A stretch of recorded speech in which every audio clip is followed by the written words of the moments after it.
ESPN 630, the sports capital. I'm back again with another special interview and special guest. I'm Isaac Agyekum-Harris, and this special guest is a basketball coach from our home area. Well, not exactly from, but he's coaching, representing our home area for the Capital City Go-Go, a G League team that is part of the Wizards organization in the broad scale of monumental sports that, you know, we have a lot of teams here in this basketball region. And I'm just so proud to have on the station today is head coach, Cody Toppert for the Capital City Go-Go, the Wizards affiliate for their G League team. Now, I know what you guys are thinking. Some people might not even know what is the G League, or we didn't even know that we had a G League team in the area, in the city. Yes, we do. And I'm here to talk with Coach Toppert about this amazing season they had. They finished 20-14, finished fourth in the Eastern Conference, unfortunately lost in a first round Cinderella upset against the Long Island Nets, their G League affiliate for the Brooklyn Nets, at home at ESA. But we're here to talk about just that season recap. Coach Toppert, thank you for joining us today. We appreciate you. Yeah, tough way to go out for us. Thanks for having me. Excited to get on here and kind of talk to the expanding community about the things that we're doing and the direction that we're going. So really excited to be here. Of course. Now, Coach, before we get into even more about the Go-Go, we got to talk about this year and also just about yourself. This year was a very special year. Finished 20-14 with a lot of different collection of guys. Some guys that came from the NBA G League Ignite, and different players that are two-way guys, or just some exciting college guys that are, back on U.S. soil. They're not playing overseas. They're back home. What was some of the highlights for you this year as a coach, as your first year in D.C. as a head coach? Yeah, I'll kind of separate those into two separate highlights, right? Because one highlight is just being a member of the DMV community, right? And understanding how important basketball is to that community, which is really what I'm looking forward to this offseason, to kind of step up our footprint within the community. So that was a great experience. I think, everybody loves basketball here, so it's a basketball culture. And I think that it really welcomed me and my family with open arms, which was pretty cool. And then, on the court, a lot of really, really good things. We were one of three teams to qualify for both the Showcase Cup and make the playoffs. We were one of two teams ranked inside the top 5 in offensive efficiency rating and defensive efficiency rating for your analytics geeks out there. 3 players earned NBA call-ups. 2 players had their two-way contracts converted to standard NBA contracts. And, you mentioned our record and finishing, fourth in the Eastern Conference. There was a lot of really fun things that happened on the court, and we're kind of looking forward to building on those things and continuing to expand our connectivity with the community. So it was a great season, great first season, and it only makes me more excited for the future. And that's awesome to hear. And with that great first season, not everything is always roses, and there's always growing pains, especially when you're in the G League, and you're sharing the same market as your parent team. So if possible, could you expand on some of the challenges that the team went through, maybe? And all those challenges may have helped you guys, even made it stronger to even make that playoff push. But if you would like to expand on that as well. Well, I'll kind of start, in terms of talk about a little bit about the connectivity and the synergy. Really unique opportunity to come to a G League organization that is not just in the same market as the parent club, but also under the same roof. Which is really cool. Obviously, we've got Michael Winger and Will Dawkins, who are really kind of at the beginning of their leaving their imprint right on the organization and really kind of building things up. Hopefully, and I'm very confident that here in the near future things are going to turn for in a very positive note for the Wizards. And it starts with that connectivity at the G League level, synergizing our player development structure, right? Because there's wins in the box score, right? And then there's wins in terms of player development. And I think that that's the first thing that we're trying to do, is establish a developmental focus at the G League level and have that synergy, kind of go up towards the parent club and obviously back and forth. And then when you talk about some of the difficulties that you face, right, therein, that movement back and forth is probably the biggest thing. We had 32 different starting lineups in our 50-some-odd games. Right. And so, you've got constant roster movement, which changes roles adds guys, to the roster at sometimes very last minute, depending on what's going on, takes guys away from the roster at the very last minute, depending on what's going on. And that's where you really rely on the synergy with the parent club to carry you. And I think we really had that, not only from Michael Winger and Will Dawkins to Amber Nichols, our general manager, as well as Brian Keefe, interim, head coach. Like, we had a great connectivity that I think was what allowed us to have so much success on the court this year. But again, the running joke is, hey, what does prison and the G League have in common is that everybody wants out, right? So everybody's trying to get to that next step, right? They want to get to the NBA. Every player on that roster is motivated by kind of that. And so, what you want to do is you want to balance that kind of Hunger Games mentality that you have to approach every game with, because you're being evaluated. Those players are being evaluated not just by, our internal scouts and evaluation components, but also by, the 29 other teams. And you have to try to put together a cohesive unit, in order to win games, because individuals can't get it done on their own. And that to me, is the beauty of the challenge. And that's where I think we had a great staff, and we had a great dynamic, in the locker room that really helped us overcome some of these adversities. We landed in Austin, Texas with 8 guys on our roster on a back-to-back against the Austin Spurs. We were 1.5 games out of first place. And, at that point in time, we were in the middle of a very difficult moment. We'd lost 4 in a row, which was our only 4-game losing streak of the season. We had one other 3-game losing streak. Other than that, we were able to always right the ship. And to our guys' credit, we followed that up by winning 4 games to close the regular season, taking us into the playoffs. So, a lot of really cool things going on. And again, like I said, we're looking to build on all those. Man, you mentioned a lot of obstacles and just all that journey. And as a basketball fan, I know in comparison to other people that don't know about how the G League operates, it's the minor league system that's going on throughout the season, and players get called up. We have two-way guys and guys that are European guys that are trying to just fight their way back up to play with the parent club, almost as like on a moment's notice, if you can correct me, Coach, that sometimes they'll get called to either be the Wizards or another team and just say, hey, we need an extra player. And to manage that, does that affect like team chemistry? If like, let's say you guys are on a 6-game winning streak and then like, 2 of our players got to be called up with the Wizards. Does that affect any of that, or just, I'm curious. I mean, absolutely, right? That's therein lies the rub, right? So it's every day's kind of, you got to approach it as its own thing. The great thing about our organization, like the communication is so elite that we're really in lockstep on the same page. But we can't control whether one of the other 29 teams comes and like takes one of our players, or at any given point in time, right? If there's an injury last minute, in a Wizards practice setting or whatever it might be, we've had a guy who, basically take him out of the layup lines, you know what I mean, before the game and say, hey, nah, he can't play tonight. Like, we've got to get him on a flight somewhere and things of that nature. So, but it's all exciting, right? Everything provides our staff, whether it's our athlete care staff, our performance staff, our coaching staff, it provides us with opportunity, right, to be in different situations and kind of work through those. And I think that when you're trying to keep a team together, and when you're trying to build a cohesive unit, and when you're trying to build and establish a cultural foundation on which everything is going to grow, I think to me those experiences are invaluable. And so we really rather instead of running away from those, we want to run towards those. And I think that's only going to help us grow as an organization and ultimately take the next steps. And then I think at the end of that, down the line here, I mean, the DMV will have a great basketball product to be proud of. And I think that's what anyone else wants. I mean, because I know the parent club of the Wizards have gone through some growing pains right now in the midst of a transition and trying to, keep local fans still engaged despite whatever the product's going on. They say, hey, still believe in us. And I know for me watching the Go-Go, it gave me some hope, saying there's been a lot of turnover with some of the guys that we're signing and drafting from two ways that show a lot of potential, and that show like, hey, maybe this showing that this is a good sign of what the organization will see in the future. Now, moving on into my next question, speaking of that, with that, is there any players that just this season that just stood out to you that's saying, man, they're going to make a big jump and maybe not only give some light to the Go-Go organization, but give some light to the parent organization saying, hey, we're doing the right thing, developing these guys in-house?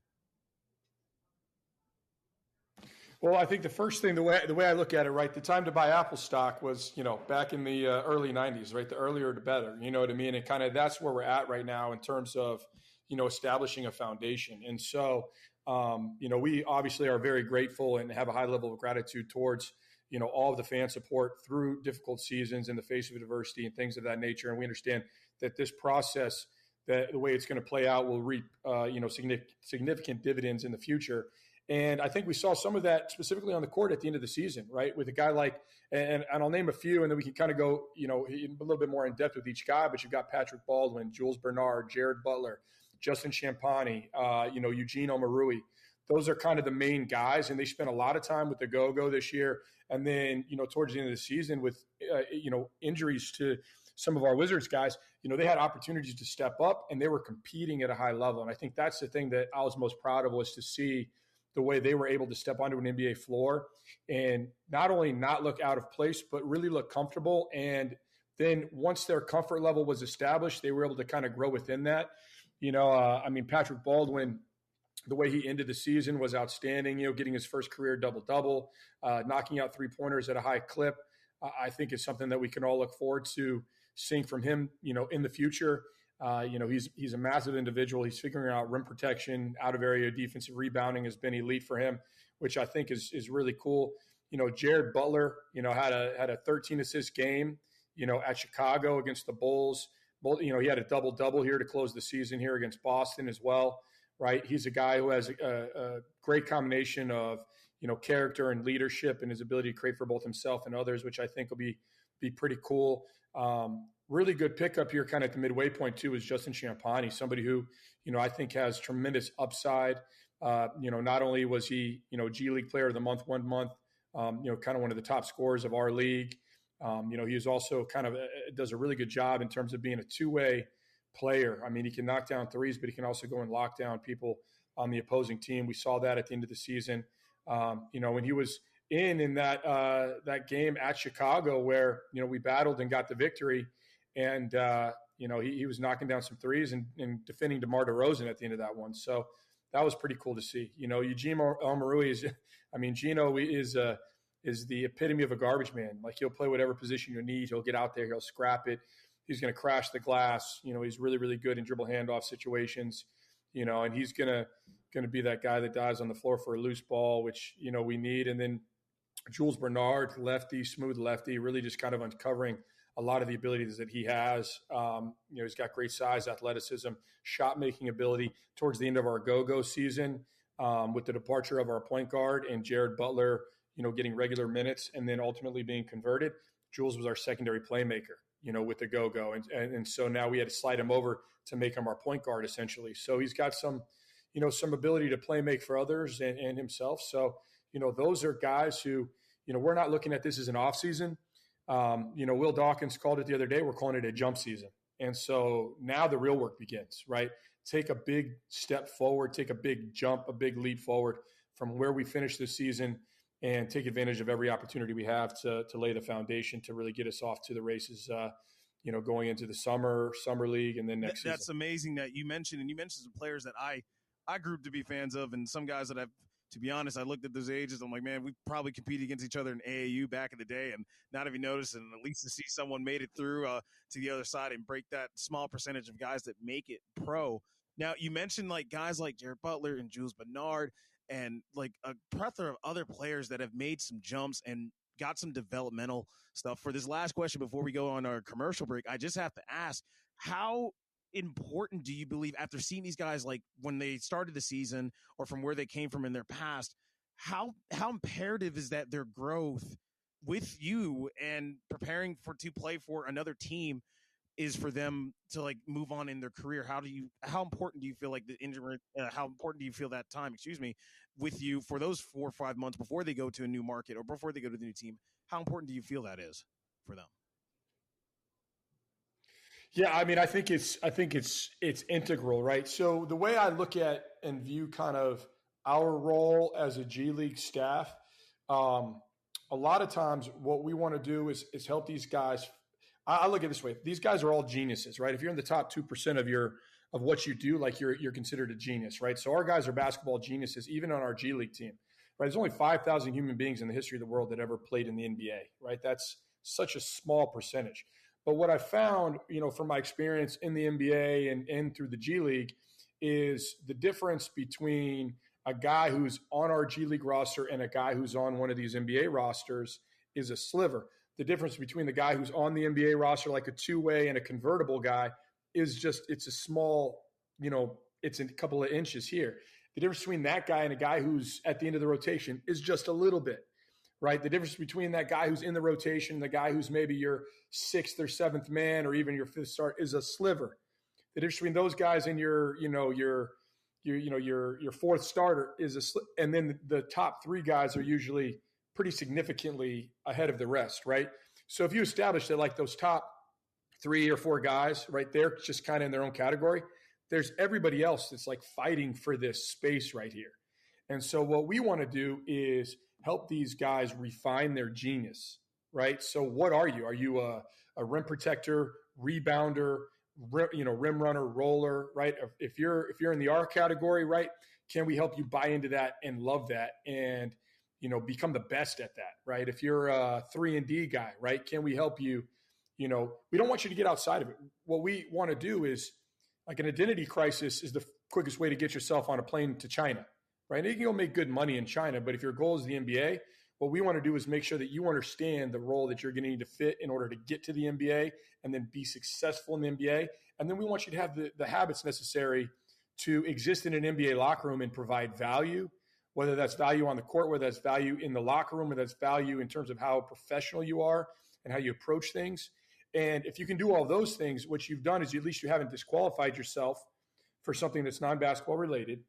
And then hopefully the fact that you understand like what your specific genius is, you've refined it to the max. Like now you know how you can go impact the game. And so you don't have any question marks about that. And now when you get out there, you can feel much more confident and comfortable in terms of what you need to go out and then, how you need to bring energy, effort, enthusiasm, and ultimately execution, at that NBA level. So, those are kind of like what our goals are with the guys. And I've had some success at some of my other stops with some of that and then some success here. And I think that what we're establishing is something that could ultimately be very special. And that's beautiful that you brought that up. And it's different at every stop. And we'll get into more of that development, how it oozes with these guys moving up and how it helps the fans. And even with your own coaching journey, right after we take some messages from our partners and some commercial messages. So I'm Isaac Agyekum-Harris here with Coach Cody Toppert, and we'll be taking a little break only on ESPN 630, the Sports Capital.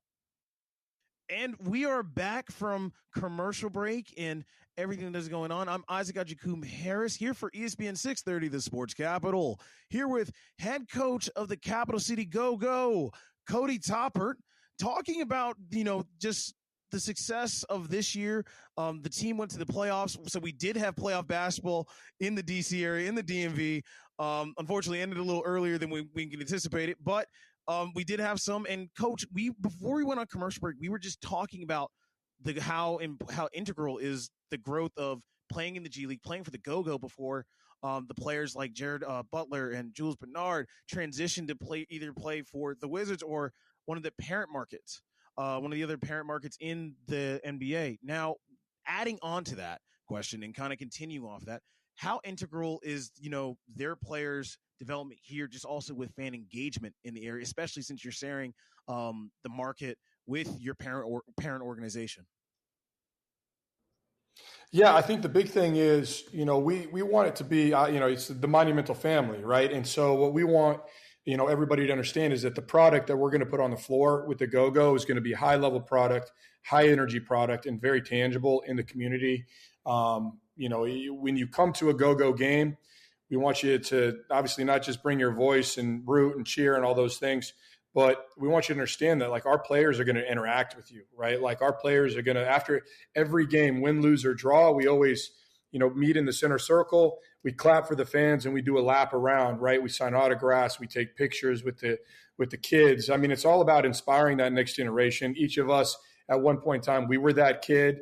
It's something that during my stops, throughout Europe, we did a lot of times, right, to really just kind of keep that connectivity.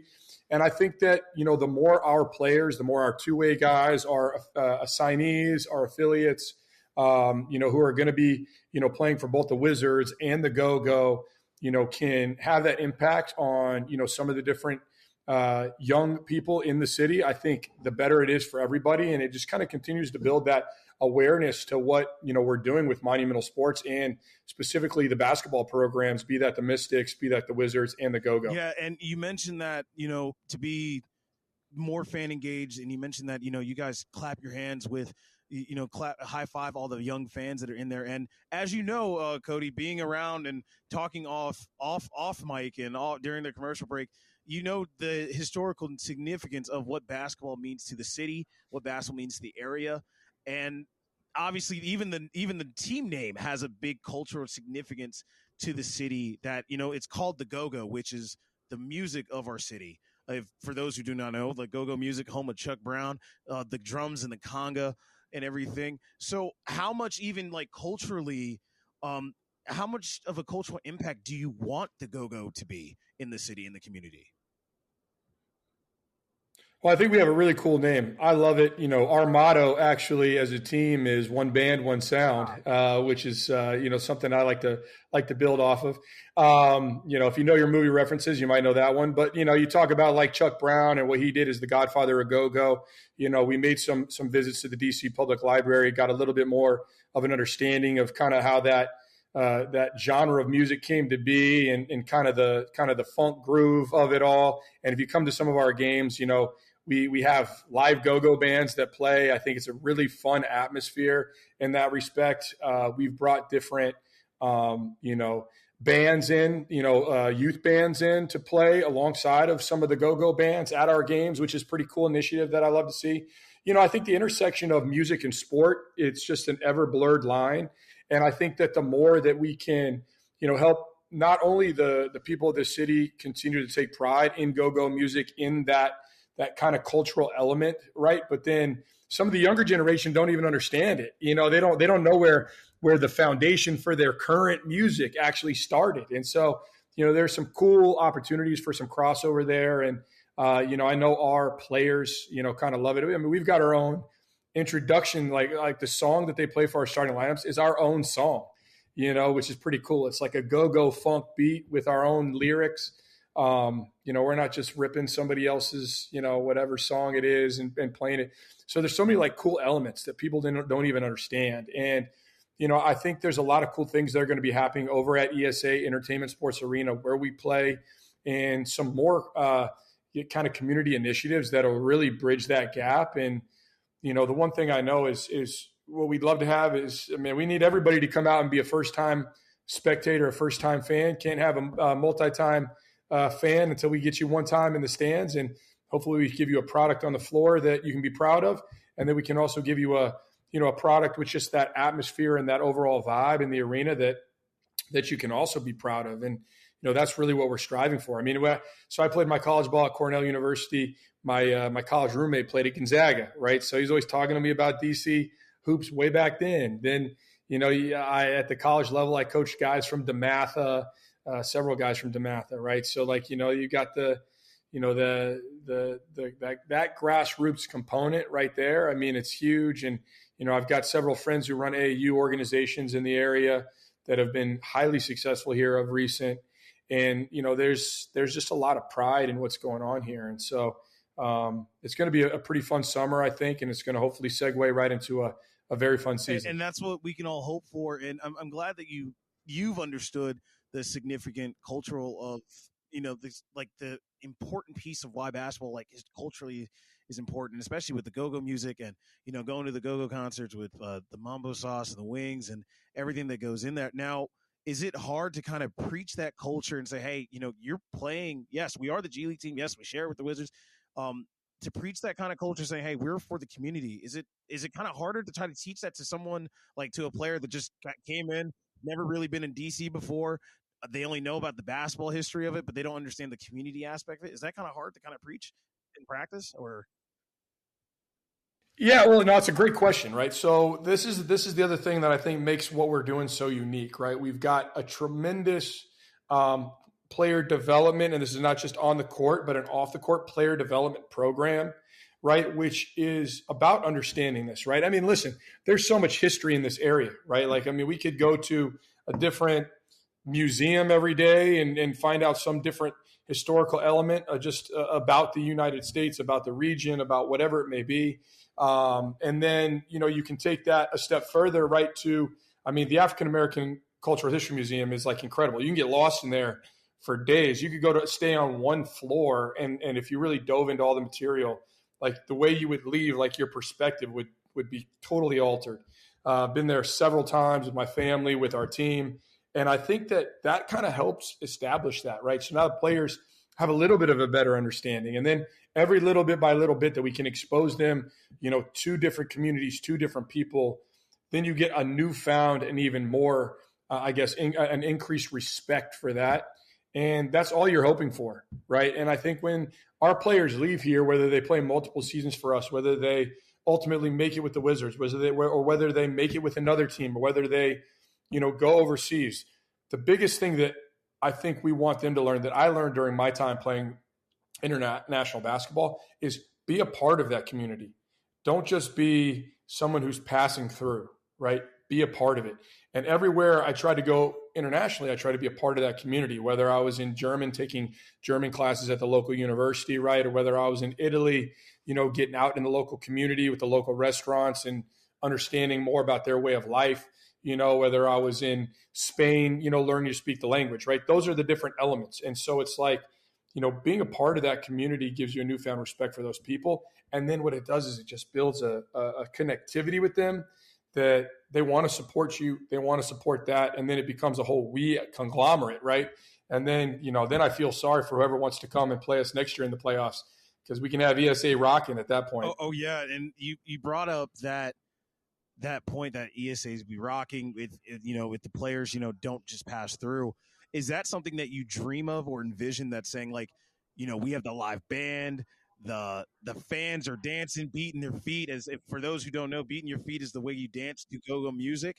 I know that's a little music reference on a sports station, but that's something a little educational for people that do not know. Do you envision that? Does the whole, I guess, monumental sports kind of envision that for the go-go in the future? Yeah, 100%. And I would say, not just the future, but the very near future. I think that we want to use this summer kind of to establish what we're going to build there. Obviously, some really cool things going on with the team, staying in DC, staying at Cap One, how that's going to look, and then taking over, the ESA portion of things. So as all of that continues to kind of move forward, I think it puts us in a unique position to establish all these things, to where, teams walk in and it's an intimidating environment. And players want to be a part of it, right? Because there's a free agent element to the G League where we can go out and sign guys who want to be a part of this. And I think that when they see not just how they're treated from a Wizards standpoint, whether it's our athlete nutrition, athlete care, performance, in the building, in MedStar Health, in that building, and all the great things that go on there, but also, with all of the other elements going on, then I think it just puts us in a position, to be, kind of that North Star that the other teams in the league are, aspiring to be like. And I think that's, what we're looking for. And that's a great way to see that you're looking forward, especially with the recent success. I mean, we talked about, how they finished with how the record that you guys finished with in the regular season, and also going to the showcase and everything. It's astonishing to me. 32 starting lineup changes within 50 games and still qualified for the playoffs. A lot of people couldn't imagine that, that growth or that change in everything. And with everything that's changing with how the NBA is going and everything that's changing, even as you guys even mentioned that next season is going to be different.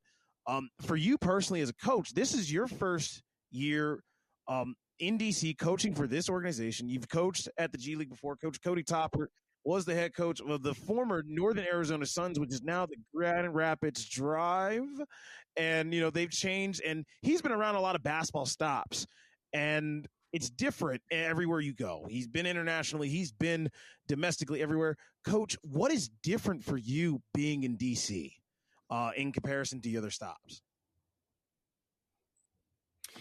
Well, it starts with the setup and the support from the organization. It's unmatched. So kind of my progression, I was with the Houston Rockets organization with their G League team for several years. We got to a championship, lost to Pascal Siakam, Fred VanVleet, Norman Powell. Not a bad team to lose to. That's still kind of a sore subject. Then going to the Phoenix Suns organization with their G League team, to the Suns, on the bench at the NBA level, then to college. The big thing that I see here is the support behind what we're doing. This is an unbelievable setup. And it's not just for the players, it's support for the staff's families. It's creating an environment where we're all looking to get better and develop day by day, an environment that values the people under the building and then maximizes those people to lead to on-court success. And it's an environment where we're falling in love with the process and understanding that the process is what's going to produce the results, right? As opposed to just chasing a quick fix. What I try to do with my experiences is pull on those, because I've had, a ton of guys get called up and have success, right? I've seen guys go from undrafted to $50 million contracts. I've had Gary Payton II, actually Coach Montrezl Harrell in the G League as well, right? Whether it's Daniel House, Derrick Jones Jr., seen kind of what's worked. And I've seen other guys, right, who have, been kind of at the top. I've had first rounders that, haven't been able to kind of humble themselves and find their role. And so what I hope to do is use those experiences, right, to essentially help our guys have a roadmap, right? Provide them with a roadmap for this is where you're at, this is where you want to go. Let's create this plan, this process-driven plan, right, that's going to help lead you to where you want to get to. And I think that that's what the organization is doing, I think, right now at this particular point, right? It's about putting together these processes and then following them and understand there's going to be good days. There's going to be bad days. We're going to take hits. We're going to have triumphs. We're going to have tribulations. But at the end of the day, if we stay true to this process, we understand that what you get at the other side of that is sustained success. And that's really what we want, right? We don't want to be an organization that, got to the playoffs and that was our fine. No, we want to try to be an organization that's continually to build, obviously with the expectation down the road, towards winning championships at all levels, right? And I think that's what Ted wants. I think that's what Monumental wants. And I think that's what we're looking to do. But I think we're going about it in the right way, which is establishing those processes and then staying true to those processes, even when adversity hits, right? You've got plan A. Plan B is make plan A work. You know what I mean? Plan C is make plan A work, right? So it's not, we're going to change course. We're setting a course. And, now it's just about methodically going about our business every day. Every day is a Wednesday. Bring your hard hat to work, get your lunch pail, let's dig in. And I think that the community will be able to get behind that type of philosophy. And I couldn't agree more. And, Coach, you've been spitting a lot of facts. And as the young people say, and for our older listeners, yes, spitting facts is a fun way to saying, like, you've been saying the truth of just how the process goes to build an organization. Because the Capital City Go-Go have only been here since 2018. And since the ESA has been built. So they've been slowly trying to get that fan engagement from, the whole community, not just Southeast DC where they play, but from people like me that live in Northern Virginia or people that live in Prince George's County, Montgomery County, Frederick, to, build that engagement up. And on that note, with one of the last questions, now since you've been here for a year, Coach, I have to ask you two questions, actually. So not one, just two. One, can you beat your feet if we had you on stage right now in front of the middle ESA for the fans halftime said, and they put on the beat for you? Can you go for it? And two, what is your favorite go-go song so far since being here? So I'll say two things. Number one would be, I'm more of a show me, don't tell me type of a guy, right? So, it's one thing for me to say it, but, I'll be honest, I feel like I've been the MVP of several weddings. You know what I mean? Not my own wedding. So, you get me on a dance floor, I can hold my own. We'll just put it that way. And then, honestly, my favorite go-go song is our intro song, right? Let's go, go, right? So I'm listening to it all the time. Our guys loved it. We started singing the song before the games. So, to me, that's got to be my number one. But, I'll get out there and dabble a little bit on some of the others. So, but those are definitely my favorites. Of course, Coach, that's awesome, Coach. And hopefully one day we get to see you do that, and hopefully maybe another time if you, just to see you do that and really enjoy what the Go-Go have. Coach Cody Toppert, thank you so much for joining me on ESPN 630, the Sports Capital.